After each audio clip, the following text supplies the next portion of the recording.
சிட்லப்பாக்கத்தில் அதிமுக சார்பில் தண்ணீர் பந்தல் திறப்பு.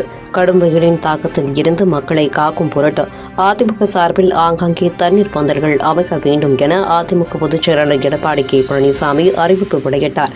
அதன் அடிப்படையில் சிட்லப்பாக்கம் வரதராஜு திரையரங்கம் எதிரில் சிட்லப்பாக்கம் செம்பாக்கம் பகுதி அதிமுக செயலாளர் ரா.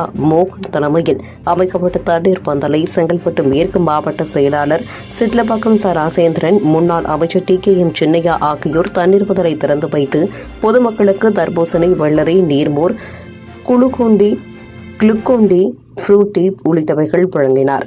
இதில் பகுதி வட்ட நிர்வாகிகள் திரளாக கலந்து கொண்டனர்.